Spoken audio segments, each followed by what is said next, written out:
Hello दोस्तों, welcome my YouTube channel.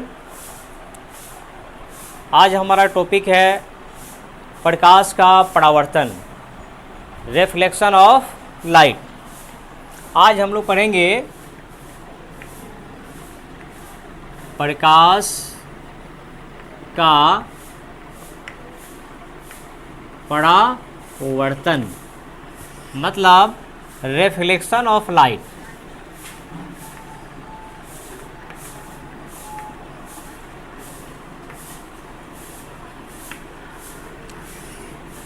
Reflection of light, प्रकाश का परावर्तन होता क्या है?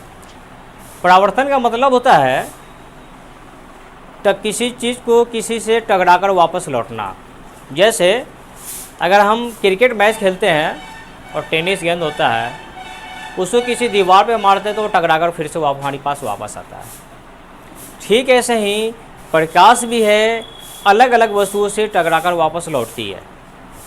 तो प्रकाश का किसी परावर्तन सतह से टकराकर वापस लौटने की घटना को प्रकाश का परावर्तन कहते हैं। जैसे ये परावर्तक सतह है, अगर इससे टकराकर लौटती है तो ये मतलब प्रकाश का परावर्तन होगा। मतलब किसी भी वस्तु से प्रकाश जब टकराएगी और टकराकर वापस लौटेंगे तो इस घटना को प्रकाश का परावर्तन कहेंगे। जैसे आप लोगों ने देखा होगा कि आईने को अगर हम सूरज की प्रकाश में रखते हैं तो सूरज की प्रकाश आईने पे आती है और फिर आईने से टकराकर छांव में जिस तरफ घुमाते हैं उस एंगल पे वो सूरज की प्रकाश जाती है। मतलब वहाँ पे क्या हो रहा है? प्रकाश का परावर्तन, प्रकाश का आना और टकराकर वापस जाना। इस चीज़ को हम ऐसे देखते हैं, मान लेते हैं कि ये हमारा कोई परावर्तक सतह है। ये क्या है? हमारा एक परावर्तक सतह है और किसी प्रकाश स्रोत से, यहाँ पे कोई प्रकाश स्रोत है जहाँ से ये प्रकाश की किरणें आ रही है। मतलब ये परावर्तक सतह पे टकरा रही है, इस आईने पे ये प्रकाश टकरा रही है। और टकराने के बाद क्या होता है कि फिर जिस एंगल से आता है उसी एंगल से वापस लौटना है। तो ये प्रकाश का आना, परावर्तक सतह से टकराना और टकराने के बाद वापस लौटना, इसी घटना को प्रकाश का परावर्तन कहते हैं। जैसे अब इस फिगर में और पॉइंट देखते हैं, फिर एक एक करके डिफिनेशन देखते हैं। जैसे इसका जो मिडिल पॉइंट होता है जिसको हम लोग बोलते हैं अभिलंब, मतलब नॉर्मल पॉइंट्स। और यहाँ पे चूंकि ये किरणें आ रही है इसलिए इसको बोलते हैं आपतित किरण। क्या बोलते हैं? आपतित किरण। और ये किरणें टकराकर वापस जा रही है, मतलब परावर्तित किरण। परावर्तित किरण। यहाँ पे आपतित किरण और इस बिंदु को बोलते हैं अभिलंब। इसको क्या बोलते हैं? अभिलंब। अब ये आपतित किरण और अभिलंब के बीच में जो कोण बनता है उसको बोलते हैं आपतन कोण। मतलब उसको आई से, उसे इंग्लिश होता है इंसिडेंट एंगल, इसलिए उसको आई से डिनोट करते हैं। और परावर्तित किरण अभिलंब के बीच में जो कोण बनते हैं वो होते हैं परावर्तन कोण। उसको आर से लिखते हैं क्योंकि परावर्तन को इंग्लिश होता है रेफ्लेक्स। तो परावर्तन कोण का इंग्लिश हो जाएगा रिफ्लेक्टेड एंगल, नहीं एंगल ऑफ रिफ्लेक्शन। क्योंकि आर से रिफ्लेक्शन स्टार्ट होता है इसलिए उसको हम आर से सूचित करता है। ये जो पॉइंट है इसको बोलते हैं आपतन बिंदु, इंसिडेंट पॉइंट होता है इसका इंग्लिश आपतन बिंदु। अब इस फिगर से हम लोग बहुत सारी चीज़ों को देखें। सबसे पहले तो देखिए परावर्तन क्या हो रहा है। प्रकाश से किरणों का परावर्तक सतह से टकराकर वापस लौटने की घटना को प्रकाश का परावर्तन कहते हैं। पहले तो एक डिफिनेशन हमारा ये हो गया कि प्रकाश का परावर्तन क्या है। प्रकाश का परावर्तन, इसमें क्या हो जाएंगे? प्रकाश के किरण का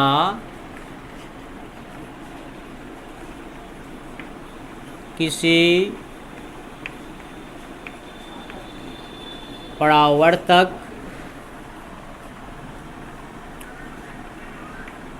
सतह से टकराकर वापस लौटने की घटना को प्रकाश का परावर्तन कहते हैं। मतलब प्रकाश से किरण का किसी परावर्तक सतह से टकराकर वापस लौटने की घटना को प्रकाश का परावर्तन कहते हैं। एक चीज और हम यहाँ पे देखते हैं, परावर्तन के नियम। यही से हमको परावर्तन के नियम भी मिल जाते हैं। परावर्तन के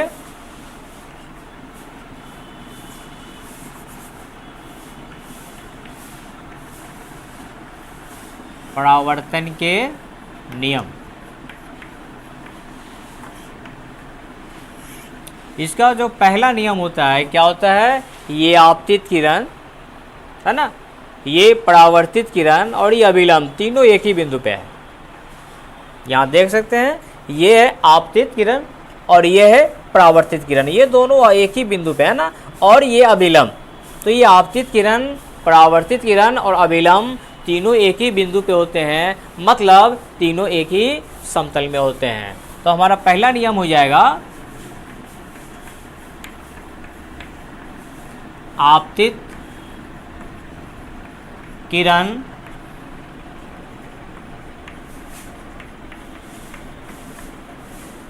परावर्तित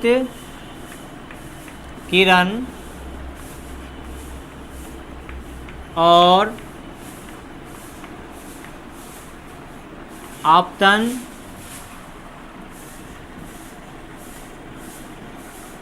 बिंदु पर डाले गए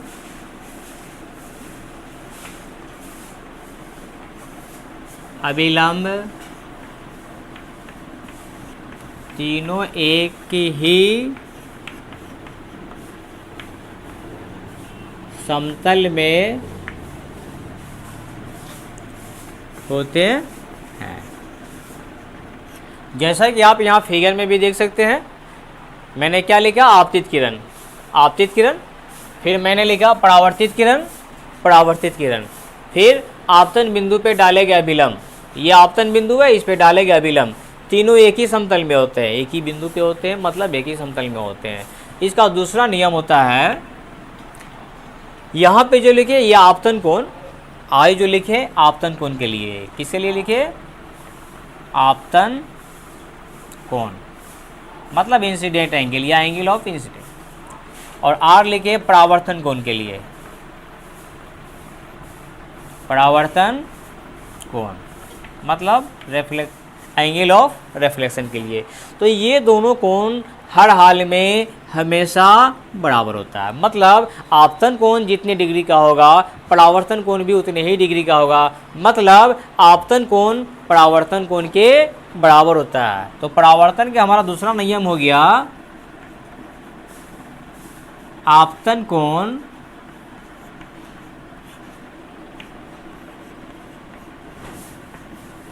परावर्तन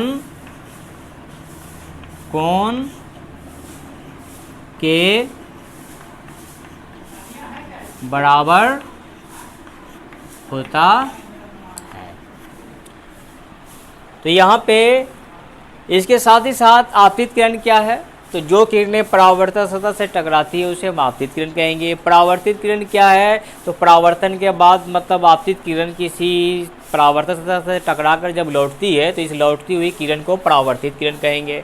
आपतन बिंदु क्या है, तो आपतित किरण परावर्तक सतह के जिस बिंदु पे टकराती है उस बिंदु को आपतन बिंदु कहते हैं। तो इस हिसाब से अगर ये समझ में आता है तो यहाँ से हम बहुत सारी चीज़ों को याद रख सकते हैं, जैसे कि पहला तो हो गया हमारा प्रकाश का परावर्तन, है ना, कि प्रकाश के किरण का किसी परावर्तक सतह से टकराकर वापस लौटने की घटना को प्रकाश का परावर्तन कहते हैं। दूसरा वहाँ से हम याद रख सकते हैं परावर्तन के कितने नियम हैं, तो दो नियम है। कितने नियम, दो नियम। पहला नियम क्या है, आपतित किरण, जैसे यहाँ फिगर में है ना, आपतित किरण, फिर परावर्तित किरण, फिर ये अभिलंब, तीनों एक ही बिंदु में है, मतलब एक ही समतल में होते हैं। और दूसरा नियम क्या होता है हमारा, ये आपतन कोण परावर्तन कोण के बराबर होता है।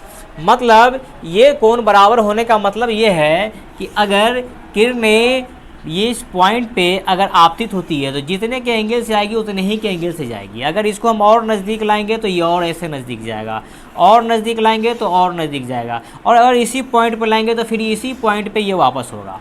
इसी पॉइंट पे क्या होगा, ये इसी पॉइंट पे आएगा और इसी पे वापस।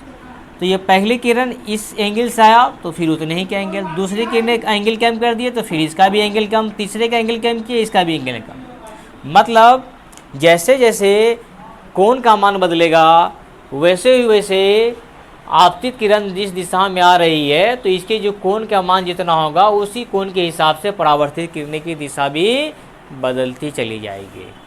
तो ये था हमारा आज का टॉपिक, प्रकाश का परावर्तन। अगर हमारा वीडियो पसंद आया हो तो लाइक करें, शेयर करें, सब्सक्राइब करें। फिर मिलते हैं अगले वीडियो में।